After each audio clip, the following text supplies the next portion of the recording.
Caught wife trying to cheat with my friend from her iWatch.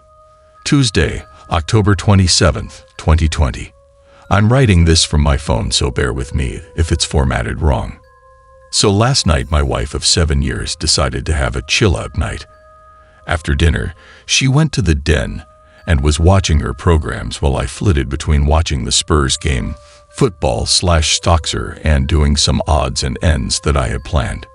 Next thing I know, she's got the wine out and has had 2 bottles of the stuff. At around midnight, I went to check on her and saw she was out cold on the couch. I went to scoop her up when her iWatch thing buzzed and a message popped up on the screen. It said something along the lines of, "Haha, I can't do that. My name would knock 7 shades of shit out of me." I wondered what the fuck that was all about, so I pressed on it. And it was a conversation between my wife and a friend of mine. Now, I wouldn't say this guy is a close friend, but he's someone I've played 5-a-sides with for years, drank with, and have known since we were teenagers. We used to call him Jacket Holder because when we got into scraps as teens, he'd always be the guy holding the jackets while everyone else went for it. Right, so as I said, I pushed on the conversation while this thing is still attached to her wrist and scroll up to the top, and as far as I can tell, it's him that contacts her first, unless she's deleted. There's lots of flirting and winking going on, but nothing that you could outright say was cheating. Then I get to last night, and when she's drunk, she starts openly begging him for sex. I couldn't believe my fucking eyes. I'm paraphrasing here because I can't remember the exact words, but she was saying shit like how much she had always wanted him, how no one would ever find out if he did want to do something, and the last one that fucking killed me, that she was great at keeping secrets. I tried to scroll on her watch but couldn't find any other messages, and I don't know her phone passcode. I put her in her bed and just sat in the kitchen in shock until I fell asleep. Then got up for work at about 5:30. When I went to get in my work van, I just slunked down on the wheel and realized I couldn't face it, so I went back in the house, grabbed a half-drunk bottle of vodka, filled it to the top with Coke, and went on a walk down the railway line. We lived beside a lot of woodlands and a disused railway line that goes for miles, and I've walked about half the length of it. I'm sitting under a railway bridge like a fucking troll right now, just seething in the whole thing. You'd probably think there's a fire going from a mile away due to the steam coming out of my ears. So what do? I don't want to speak to her. I can't even bear to look at her after reading that shit. It was like a dagger through my heart. I just feel like every morsel of love I had for her has evaporated into thin air after reading her begging like that. Fucking yuck. I honestly want to ghost her, man. If I could, I would never speak to her again. The whole "I'm great at keeping secrets" was the thing that got me though, like who even are you? It reeks, but it's a case of how far down the rabbit hole do I want to go? I don't care if I'm being honest. I'm just done. I've never felt so betrayed and disgusted in all my life. The thing is, I've invested so much in her, not just as a partner, but as a person. I loved her so much and thought her personality, and by extension, my personality, reflected that of good people. To realize she's a backstabbing snake makes me feel like a snake. I feel like a worse person than I was yesterday. The only way I can describe it is for someone you looked up to, took advice and life lessons from, to suddenly find out they were a pedo or a rapist or just a downright creep. Your entire perception of yourself and who you are would be shattered because you've taken on board what they've said and invested time into a creep. God, I'm rambling nonsense. I apologize. Unlucky in that our house is owned by my parents, who 6 years ago moved to a retirement village, and we moved in. The house will be bequeathed to me when they die, but I don't and hopefully won't own it for a long time. They couldn't be bothered with the upkeep and all the problems, etc., and wanted to see out their final days in peace, so when we do divorce, my soon-to-be ex won't be getting her hands on it. So what do I do then? I'm honestly thinking of just not saying a word and throwing her right out. Also, while walking here, it went through my mind to get my mate, who's a locksmith, to quietly change the locks today. I could feed her any old garbage about something from the doors being broken. She won't care what's going on anyway, as long as I'm about. Then after he's done, lock the front door and tell her to come and look at something out the back. When she comes out, run back in and lock the door behind me. That sounds childish as fuck, doesn't it? Seriously though, I don't know what I'm gonna do. I'm staring at a bottle right now, and my life feels like it has been ripped apart at the seams. As for that prick, so-called friend of mine, there's no doubt he was up to something here. There's also no doubt I wouldn't have caught wind of this at all, so I'll be seeing him very soon. Never mind holding jackets, he'll be holding his face. TLDR. Caught wife trying to openly cheat on me with someone I considered a friend from her iWatch. Wednesday, October 28th. Thank you to everyone who reached out to me after my first post. Was appreciated. So yesterday, after I had written the post and was in a complete mess, 2 dog walkers came over to check on me as I was concerning them. I told them everything. They listened, and the first thing one of them said to me was, "Son, the worst thing you can do right now is drink. It'll cause carnage." I have to thank her for that because I was on the highway to hell at that point. I threw the vodka away, got in touch with a friend, and he said I could come to his for a while to calm down. He was at work but told me where the spare key was. We live in a small town of around 15,000 people, and he wasn't too far away. So once I got there, I sat on his couch just trying to calm down. Throughout the morning, I was getting multiple texts and phone calls from my wife, asking where I was and what the hell was up, as my work van was still sitting in the driveway and I was nowhere to be seen. I text her back telling her that there was a problem with the engine, so I got a lift into work, which she seemed to buy, as she just texted back saying fuck. When my friend got back from his work at about 5 o'clock, I told him everything that had happened and asked him his opinion. I also told him not to tell anyone about jacket holder, as that might then get back to my wife, which I didn't want at this point. I would deal with him later. By that I mean I'll expose what a little rat he is. Knocking fuck out of him doesn't help me at all as of now. As an aside to the people saying he had done nothing wrong, he messaged my wife first. He was being extremely flirty. What the fuck is he even playing at messaging my wife for in the first place? He only knows her in passing, from afar. Look, I've got no problem with 2 adults conversing with each other, but they hardly knew each other, and it was flirty from the start as far as I could tell. I think they've seen each other while out and about, and it's gotten flirty then. So my friend convinced me to try and keep a low profile and see what I could dig up, but at the same time speak to a lawyer and get the ball rolling in terms of finding out my options, which I have done today. He took me home about 6 o'clock, and I was honestly dead on my feet by that point. I think the adrenaline pumping the entire day then suddenly stopping knocks it right out of you, so I was extremely tired when I got home. The second I walked through the door, I knew something was up as my wife was on me right away asking me all sorts of questions about work. I asked her why does she even care. She said that I'd left my big flask and lunch bag in the front passenger side seat of my van, and something's been up today. She could feel it. I was about to lie, but I was just too tired. I couldn't be bothered putting any sort of charade up, so I just said, yeah, there is something up. That when I was putting her drunk arse to bed last night, a message came up on her iWatch, which I read, and all the other ones, and that she was a fucking disgusting cheat that I wanted nothing more to do with. Her demeanor went from an arms-crossed person in power to a scared little girl within about a second. Great at keeping secrets, eh? Begging that little rat for sex, eh? Yep, read it all. She started sobbing, and I walked away and upstairs into the shower.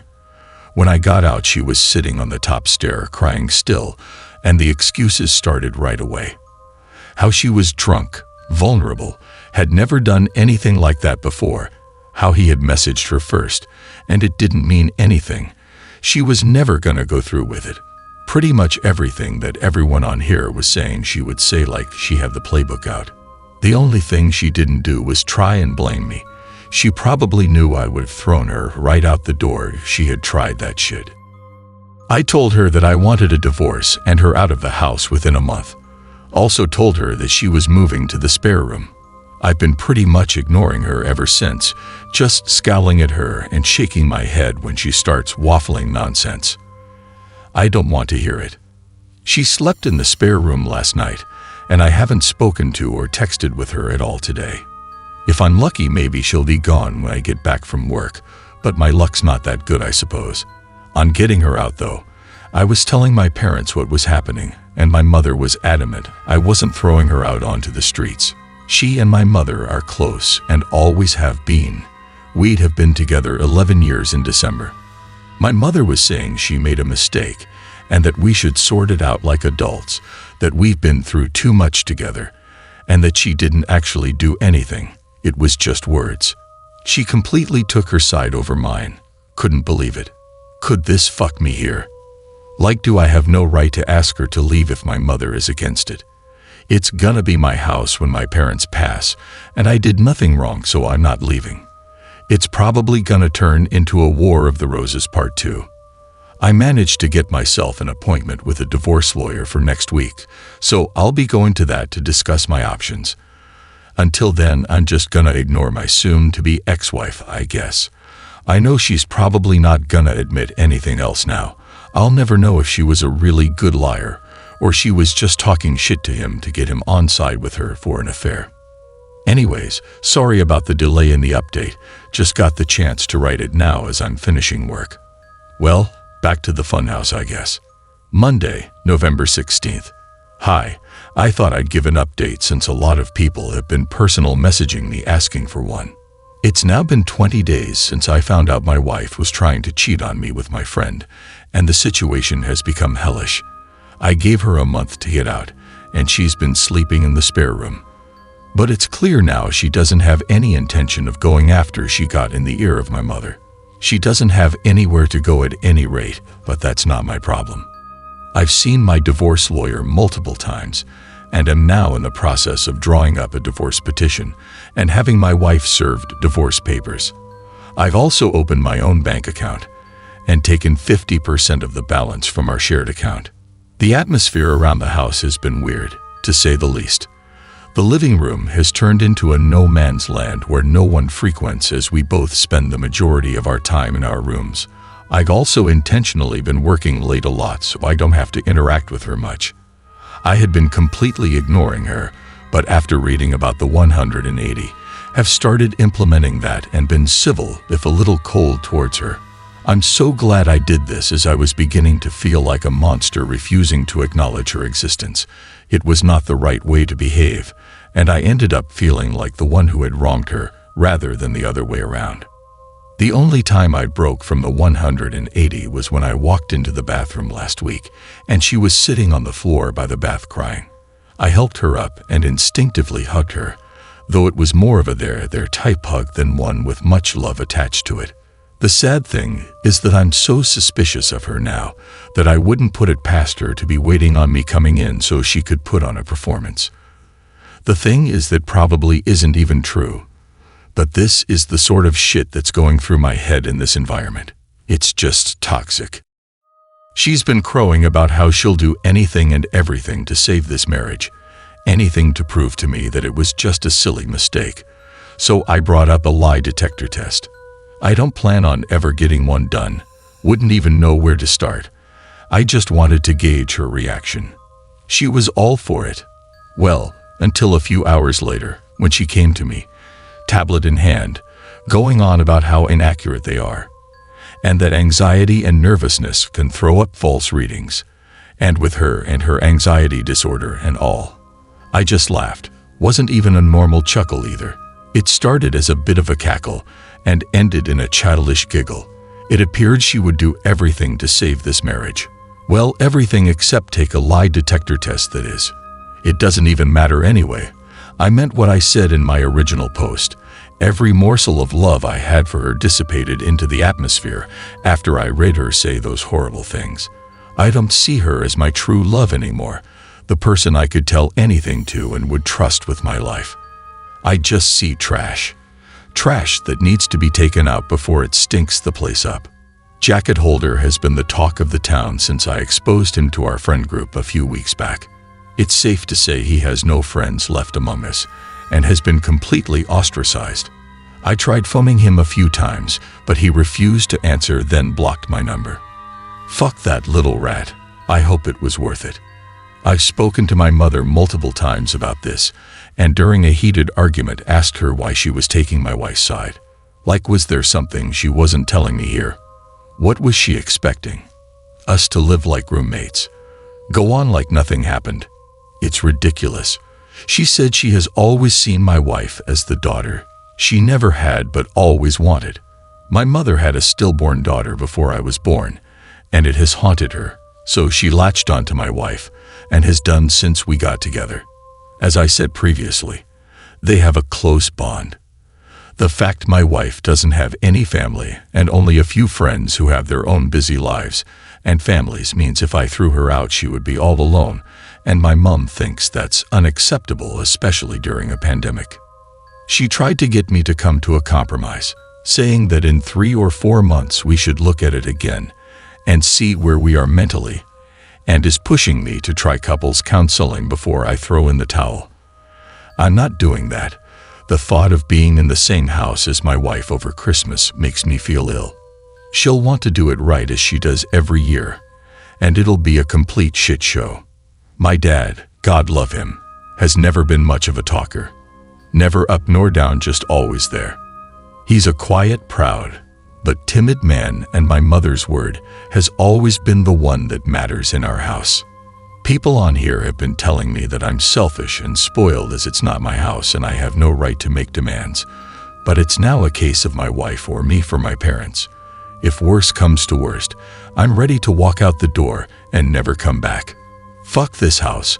I have to be able to look at myself in the mirror with some semblance of self-respect, and someone has to keep their word in this debacle. If I do leave, my friend has said I can stay with him for a few weeks or so till I get myself sorted. If I do walk out that door though, I'm done with my parents. I'll never speak to them again in my life. They'll probably see it as me giving up on them, me walking away without trying to at least have a go at fixing things first. I see it as them choosing someone who broke my heart over me. Like, what will be the logistics of this once I'm gone? Just her staying there herself, my mother and father looking after a backstabber while their flesh and blood goes off alone. A little more info on the house. My parents let us move in a year after our wedding. It was an apparent belated wedding gift. Although that was just the chatter from them at the time. They were always planning on moving out and moving us in. I've spent tens of thousands on it over the years, but that's neither here nor there. I have fantasies of leaving this all behind, going somewhere new and starting again, but I don't have anywhere else to go. I've lived in this town all my life. It's all I know. Am I being too harsh here? I'm literally ready to slingshot my parents right out of my life, but I feel so torn. Why am I the one who has to lose everything and everyone? I've tried to be good, and I always thought you make your own luck, and that good things happen to good people. Maybe I'm not as good as I think I am. Maybe I deserve all I fucking get. Wednesday, December 2nd. Well, since this morning I no longer call that house home. I saw on the calendar that my wife had a hospital appointment with her ophthalmologist, so knowing she would be gone for a few hours, I took that as an opportunity to get my stuff together and move out, which I have. After getting my things moved and sorted, I put the house keys on the kitchen table, along with the divorce papers I received from the divorce lawyer last week, and was on my way. I've blocked both my wife and mother's numbers, and any communication I have with my wife going forward will be done through my lawyer. In terms of my living situation, I'm staying with a friend for a week or two, but hopefully I should be in my own rented place before Christmas. I haven't spoken to my parents in a few weeks. Last time we spoke was via text, and I tried to tell my mother, in explicit detail, the things my wife was saying during her texts to Jacket Holder. Why it hurt me so much, and why I didn't think it was her first time doing it with the whole "I'm great at keeping secrets" comment, and thus could never trust her again. My mother texted back saying she couldn't speak to me when I was like this, and she would let me cool off. She tried to phone me a few days ago, and I blanked her call, and as said a bit further up, since today have blocked her number. I feel so let down by my parents, and at this point, it almost feels worse than the original betrayal from my wife. The way I'm feeling right now, I don't think I'll ever speak to them again. I think in times of strife, you look to your family to be strong for you, to be a rock, and give you, the wronged one, support. My parents have been weak. They've made me feel like the one in the wrong, like I'm overreacting. And it's me that's ripping this family apart. Well, it's not. I never asked them to move mountains for me, just move my cheating wife out of the house, and they made their choice. My father also had the chance to put his foot down for once in his life and stand up for me, but didn't. You make your choices, and you live with them, I guess. Reading some of the comments on here from my previous posts, people have been saying things like, "I threw in the towel so easily. I was looking for a way out and didn't love my wife because I didn't try hard enough to save things," but that's not true. I loved my wife more than anyone on this earth, and I was broken when I discovered what she was doing. I think we all have boundaries, and once those boundaries have been crossed, things change irrevocably. When I read those horrible texts, something changed inside of me. I fell out of love with her, like being snapped out of a spell in the movies. Anything tried after that is just delaying the inevitable. I have to say that I'm interested in the whole dynamic of their relationship now that I'm gone. Like, are my parents gonna continue supporting her knowing that it has finished their relationship with their son? As for me, I'd love to travel. My wife hated flying, so most of our holidays had been to southern England, the likes of Newquay and Torquay and Cornwall and Devon, so would be great to travel abroad again. The last time I was abroad was when I was 20 for a mate's holiday in Greece, so 13 years ago. I'd love to see a bit of America, so once this pandemic calms down, I've definitely got my sights on the States. Thanks. Bye. Wednesday, May 26th, 2021. It's been over 7 months since I first posted on Reddit, and I honestly thought that was it for me, as I didn't need any more advice. I had made my decisions and done what I said I would, but I got a phone call this morning that has dragged me back into the mire. I have moved 15 miles away, changed my phone number, and am still in the process of divorcing my wife. She has completely ignored all the requests from my divorce lawyer to cooperate, which has hindered things. We're now in the process of putting in an application for deemed service and trying to have her served officially by the courts. If she continues to ignore it, then I can proceed with the divorce without her input. Well, this morning while at work, I got a phone call from my friend telling me that my dad was trying to get in touch as my mother is not well, and would it be ok if he gave him my number?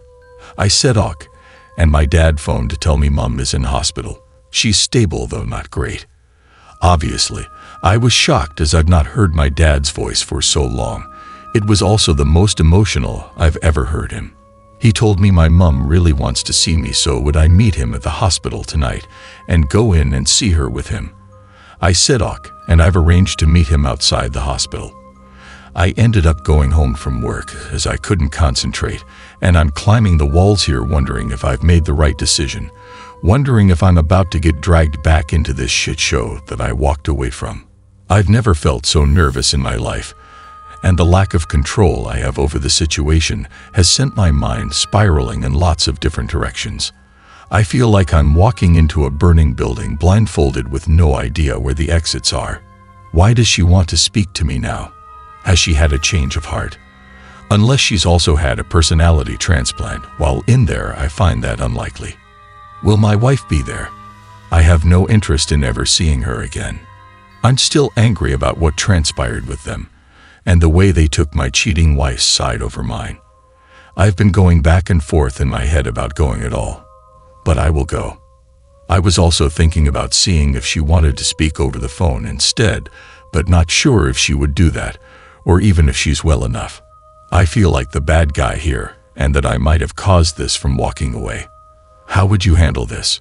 Saturday, May 29th. Sorry about the late update. I've spent the last few days trying to digest what happened and how I feel. So I did end up going to the hospital on Wednesday night after much toing and froing. I was genuinely about to back out at the last minute as I felt my bottle crashing, but I needed some closure and knew that I wouldn't forgive myself if I didn't go and something happened. When I drove into the hospital car park, I had this surreal feeling of paranoia and was half expecting my wife to jump out from behind a bush or something. I met my dad at the entrance, and it was pretty awkward as he tried to hug me, and I said no. I then said if my wife is here in any way, shape, or form, then I am about turning and out the door. He assured me she wasn't, and we made our way to the ward where Mum was. When I saw my mother, I got the fright of my life, as she looked like she had been in the wars. Never have I seen her look so frail.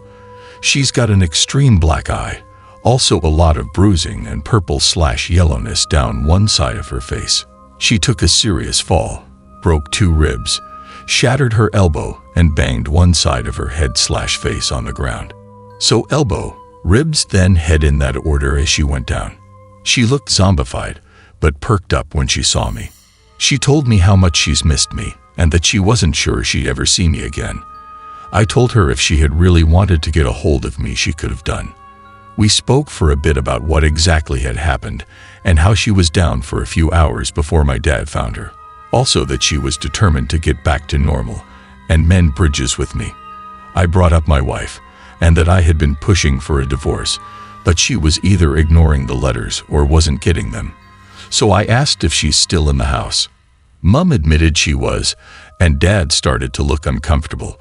I just looked away in disgust. Mum started saying how lost my wife is without me and that she's not in a good way. I knew then that nothing will change. She's not had an epiphany or seen things from a new perspective.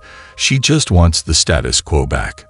She said that the house is my home and always will be, but I told her I don't want it. It means nothing to me anymore, and all it holds are bad memories. I stayed for under an hour all in all. When I left, I said if I want to get in contact, I will, but don't be waiting over the phone for me to call, as you might be waiting a while. When Dad walked me out, he asked if I would keep in touch with him, and I said I would. Whether that's right or wrong, I don't know. Time will tell. When I got home, my emotions were a bit all over the place, from sadness to anger, but I'm glad I went. Couldn't help think about my wife as well, and what she once meant to me. It'll never not hurt. When I think about everything that's happened in the last 7 months, it honestly doesn't feel real. The speed at which everything fell apart was just spellbinding. I know life comes at you fast, especially when you're not paying attention, and I wasn't paying attention. It was just sheer luck I found out about her trying to cheat on me. Cosmic coincidence, nothing more. I never saw the signs or put everything together. I just saw something on her watch, and it tore my fucking life apart. I know now that it wasn't the only time. I know it in my heart. I see what she is and feel no love for her, only contempt. I feel she stole the best years of my life. When I think about all the good times, they're just soured. It feels like someone else's life, not mine. My friend was saying I should see a therapist or something to try and let everything out, or else this will fundamentally change who I am and the way I build relationships going forward. That's something I'm going to do, I think, as I do feel a bit broken inside. The last 7 months have been the worst of my life, but I'd rather they happened than been kept in the dark. I'm just hurt that it happened the way it did, but you can't choose the way someone fucks you over, I suppose. You just have to learn from it.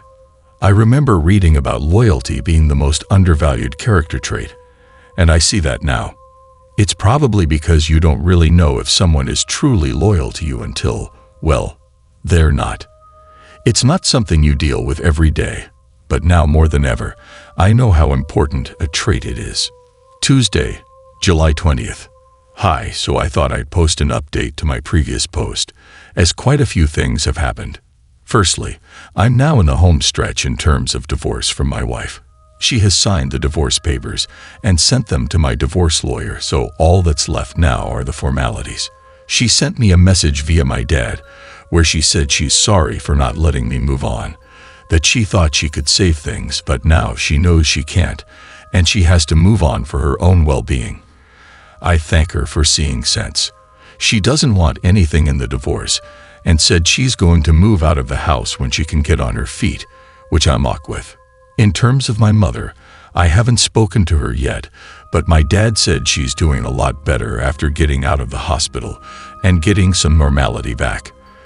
I don't know how things will pan out with them, but I've said that if the house is going to be mine, then I want them to put it into my name now, to give me some security.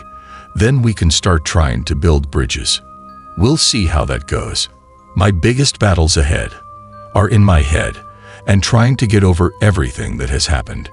The brain is a wonderful yet frightening thing. To give you an example, I can still taste the truffles I scoffed, then threw up at my grand's house when I was like 5. I've never eaten truffles again, but I can still taste those fucking things 30 years later when I think about it. What I'm getting at is I don't want to harbor thoughts, feelings, and opinions about everything that's happened 30 years down the road. I don't want to be one of those older people who's had everything good knocked out of them by the pain of life. You often hear about those people, how they used to be good, kind, or funny, but somewhere along the line, they've had experiences that have forever changed them, turned them into a person they never wanted to be, and all that's left is pain. I don't want to be that person. I have to let this pain go before it consumes me. I have started therapy and spoken to a psychiatrist both over the phone and in person, and it has helped me a lot to speak candidly about everything, if only for a little while. My psychiatrist also said something to me that really struck a chord. When I was moaning about how my best years were behind me, she said, "Your best years are the years you've got left." What I think she meant is the past is gone. It doesn't exist, except in your mind, but the here and now does, and you can choose to make the most of it, or live in a past that isn't real to anyone but you. It's definitely a phrase I'm going to try and remember when I feel down. I said in one of the previous posts that I wanted to travel, and that is finally happening. My friend has committed to coming with me, and we're booking a flight to New York at the beginning of October for a week. Really looking forward to it. Always wanted to see New York when the leaves change. Reminds me of that movie You've Got Mail. I want this to be just the beginning of my adventures in terms of traveling. I want my latter 30s to be littered with memories from escapades I've had abroad. Well, that's the plan anyway. All I know is that for the first time in what seems like a long time, I'm waking up with hope in my heart and walking with a spring in my step. If that's not progress, then I don't know what is. Wednesday, October 27th. Well, it's now been a year since my first post on Reddit, so thought it would be fitting to give one last update and end things here. First things first, I'm now officially divorced. Feels like a weight has been lifted, but also a firm end to what was nearly a third of my life. I actually saw my ex-wife for the first time since last December as I was walking into a shop in the town center about a month back after visiting a friend. She was opening the door to walk out just as I was walking in. We were both wearing masks, but I noticed it was her right away, and we made eye contact. She mumbled something that I couldn't make out, then we just sort of stared at each other for a few seconds. Then I walked inside. As I was walking around the shop, this feeling of utter sadness just enveloped me, and I had to take a minute to compose myself. It just goes to show, all it takes is one look for you to feel straight back to square one. Do I miss her? No. I miss the person I thought she was. But that person doesn't exist anymore, if she ever did. I don't wish her hurt or hardship, though. I really don't. I just refuse to move forward any longer with hatred in my heart. The only person it'll burden in the long run is me. I also found out from a friend's girlfriend that she was sure she saw my ex-wife outside a pub in the city, all over another guy a couple of years back. Apparently, she never said anything to me or my friend because she wasn't sure it was her, and she didn't want to meddle. I'm extremely pissed off with her, as I could have done with that information years ago. It's hardly conclusive, but I could have confirmed if she was out that night, it said, and it would have saved me a lot of heartache in the long run. Now I know why I've never liked her. One of the reasons we wanted to book a flight to New York in October, apart from wanting to see NY in autumn, was that the travel ban between the USA and UK was supposed to be lifting in September for fully vaccinated travelers. Unfortunately, that has now been moved back to November 8th, which has put our plans into limbo. My friend also can't get the time off work now till the new year, so if I'm to go, then I'll have to go alone, which is a bit shit since we were both invested in going together. I'm pretty set on going in the new year with him, though I'll have to think things through more thoroughly. One thing this pandemic has consistently been able to do is throw up curveballs, so I really can't complain or say I'm surprised. I'll get there though, by hook or by crook. This is just the start of my journey in that regard, remember. I'm struggling when it comes to my parents in that all I feel towards them is complete apathy. I'm just having a difficult time feeling anything, and no matter how hard I try, I don't think that'll change. My dad has tried to build back the relationship again, but I just don't care anymore. That might sound harsh, but it's the truth. I said in my last post that I wanted them to put the house in my name, though I haven't followed up on that. I think I was just angry at the time and wanted to assert some dominance at the outset of our conversations, but I really couldn't give a fuck about that house.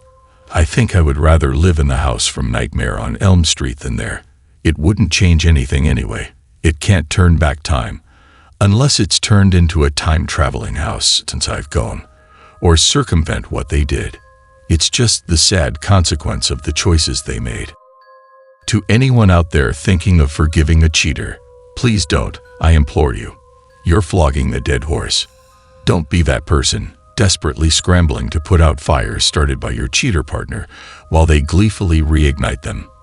I feel stronger than ever after everything that's happened, and reading a lot of infidelity support forums in the last year, that you're letting yourself in for a world of hurt if you don't cut your losses. Kind of a relevant story, but at the start of the year, I had a really scary experience when I cut the back of my trouser leg on a metal bin while brushing against it at work. I never realized it had caused a cut until I went home, and when I went to bed at night, I felt kinda weird.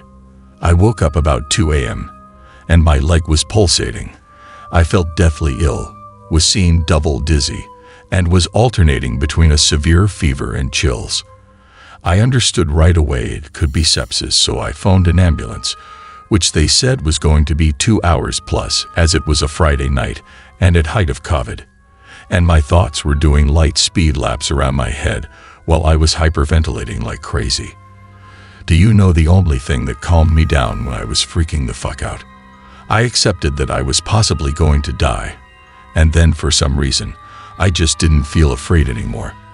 I don't know if it was the whole accepting fate state of mind, but when I accepted that it might be over, it took all the permutations out of the equation, and everything became very simple and calm.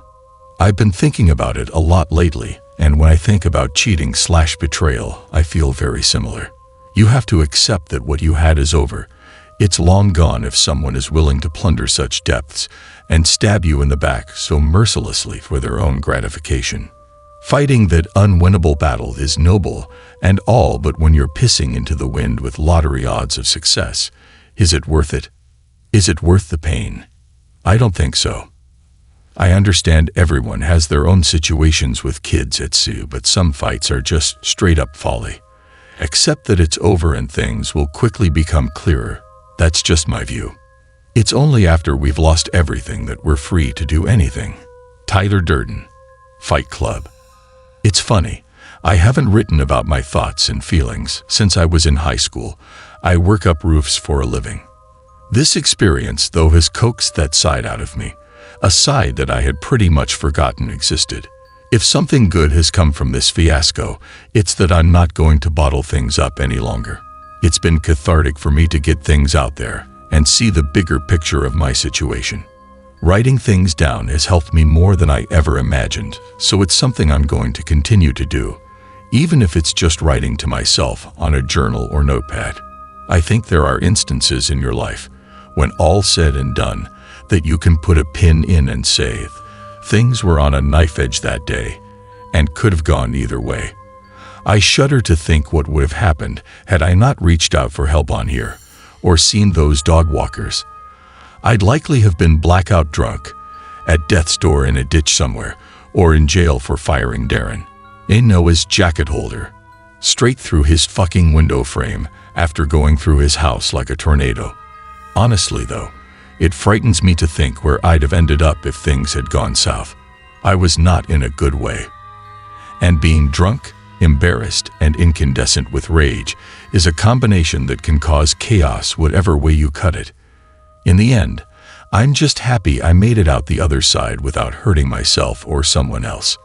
Most of my posts have been about the ins and outs of what was happening, however. I think the last few have been more about how I feel towards what has happened. Betrayal just renders such passionate and invasive thoughts. There's no action on this earth quite like it. Being stabbed in the back by people that you love. In so many ways it's unique, and the emotions you feel after it are by the same token equally unique. So cheers for hearing me out. I said in my first post after finding out that I felt like a worse person than I was yesterday. Well, after everything that has happened, I feel like a stronger one too. Thank you for reading my story.